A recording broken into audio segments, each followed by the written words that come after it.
Good evening.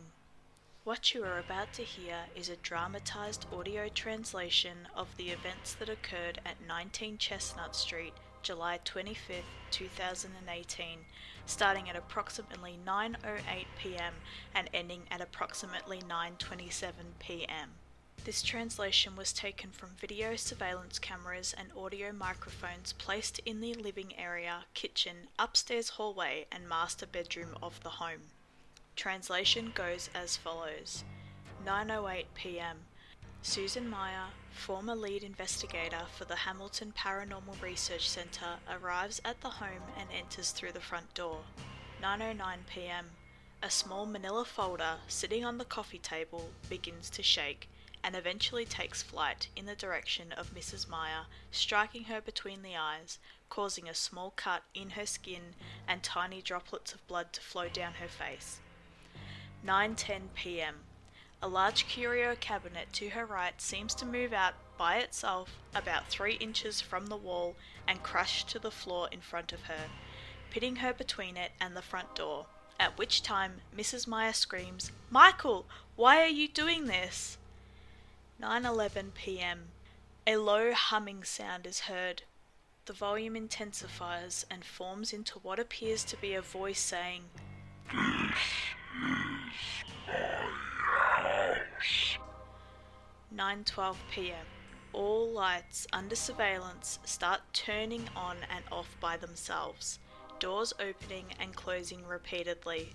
The front door opens so hard that it strikes Mrs. Meyer in the back, knocking her over the broken cabinet and onto the floor, dropping her purse in the process. 9:13 p.m. What appears to be a strong gust of wind blows through the living area, so hard that it knocks over a table lamp and several knickknacks off the shelves, sending them crashing to the floor below. 9:15 p.m. From the floor, Mrs. Meyer screams, "Michael, stop! I know this is your house! I know! Stop!" 9:16 p.m. A small cat enters the frame from the bottom left corner of the screen and immediately flies backwards off screen. The sound of it hitting the wall and scurrying away is heard soon after. 9:18 p.m. All activity stops. Mrs. Meyer stands grabbing her purse and says, "Michael, listen to me. I know you're mad. I don't want you to leave. I want you to stay. I quit my job today to be with you. I want to be with you. Here, in this house." 9:21 p.m. What appears to be a large mass of black fog appears on camera, forming into what looks like a person. 9:22 p.m.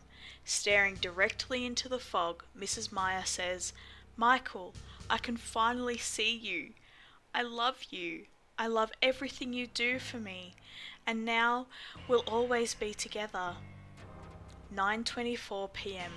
Reaching into her purse, Mrs. Meyer produces a small handgun and places it to her temple.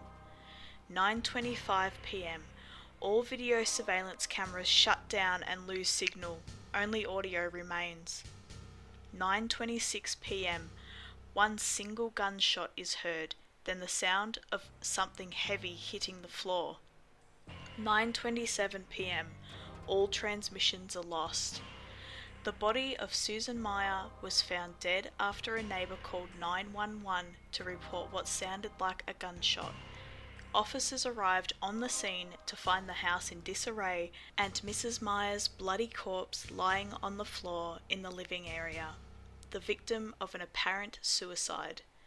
The body was taken to the county morgue where cause of death was confirmed. The results for case number 137 are as follows. The home is believed to be completely consumed by a malevolent spirit.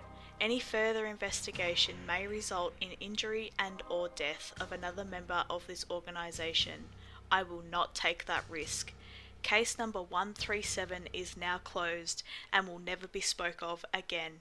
My condolences to the Meyer family. Thank you for your time.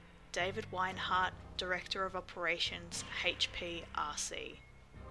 Thank you so much for watching 19 Chestnut Street Part 2, written by Reddit user CreepyGeeksta.